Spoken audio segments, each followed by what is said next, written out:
रघुनाथ सेवितं कवित्तजम्बो फलचारुक्षुं उमासुतं योगविनाशकारकं नमामि विघ्नेश्वरपादपङ्कजं। श्रीगणेशाय नमः। श्रीजन्मादुर्गावद्यै नमः। चलिए हम आज शुक्र ग्रह के छठे भाव में, छठा भाव लोग का भी होता है और मामा का भी होता है, क्योंकि चौथा स्थान माता का होता है तो चौथा इसका तीसरा स्थान भाई का होता है।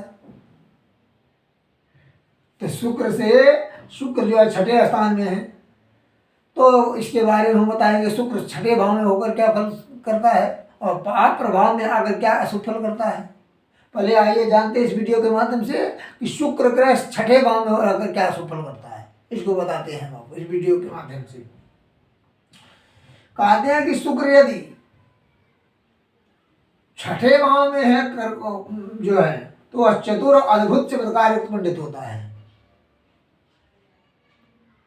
कुछ विद्वानों का कहना है कि अगर शुक्र छठे भाव में है तो वह चमत्कार युक्त पंडित, अचानक कहते हैं ना कोई बीमार पड़ा है या कोई ऐसी चीज है, अचानक ऐसा कुछ किया वो काम बन गया, कई जो साल से जीवन रहा कि कोई परेशान है अथवा काल उसको ठीक कर दिया, तो यह वही चमत्कार युक्त होता है, अद्भुत चमत्कार युक्त पंडित होता है। और शुक्र यदि अपने उच्च राशि में शुभ है प्रद की राशि में होने से शत्रु को जीतने वाला, शुभप्रद माने शुक्र बुध की मिथुन में हो, कन्या में हो या कुंभ में हो या मकर में हो, इसकी शुभप्रद राशियां वही हैं, क्योंकि वित्त की राशि शुभप्रद होती है। अब जो है चंद्र कर्क राशि में चला जाएगा तो वो नहीं शुभप्रद होगा छठे में। तो कहते हैं कि यदि यह है शुभप्रद की राशि में है, शत्रु को जीतने वाला,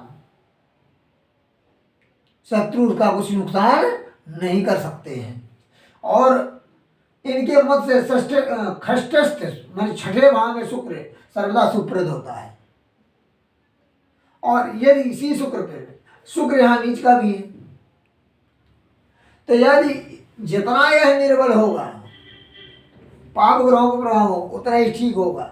क्यों कि छठे भाव में शुभ ग्रह जो है रोग को ज्यादा उत्पन्न करते हैं, पाप ग्रह जो है शुभ फल प्रदान करते हैं।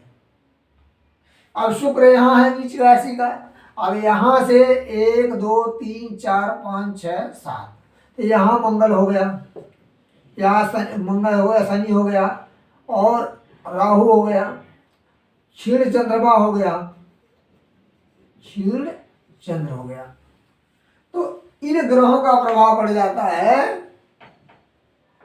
तो कुछ विद्वानों का मत है कि छठे भाव में शुक्र बहुत ही शुभ फलप्रद होता है, लेकिन कुछ विद्वानों का कहना है कि शुक्र छठे भाव में है, शुभ ग्रह यदि छठे भाव में होता है तो रोग कोई न कोई रोग उसको हमेशा परेशान ही करता है।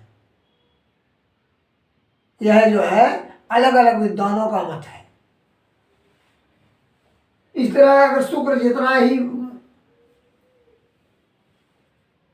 अवस्था से अगर डाउन है, कमजोर अगर किसी पापुरा का प्रभाव है, दबा है, तो ठीक है, क्योंकि शुक्र का बलवान होना अगर इसमें ज्यादा रोग को उत्पन्न करेगा, और रोग उत्पन्न होना है तो पता नहीं कैसा रोग शुक्र का तो अनेक प्रकार के रोग उत्पन्न करता है। तो ऐसे में रोग उत्पन्न करना जो है हानिकारक है। छठा स्थान ज्यादातर रोग का विचार किया जाता है, और शुक्र छठे स्थान में बैठा भी है, इसीलिए जितना इस पर जो है बलवान होगा तो मामा का भी सुख मिलेगा। अगर शुक्र अगर बली है तो मामा का भी है, मौसी का भी है, इनका सुख जो है सुख मिलता है। अगर इन पर पाप ग्रहों का ज्यादा पाप ग्रहों का प्रभाव पड़ जाता है तो इनसे जो है हानि होती है, इनको हानि प्राप्त होती है। इसीलिए आज शुक्र ग्रह के छठे भाव के बारे में इतना ही। जय माता दी।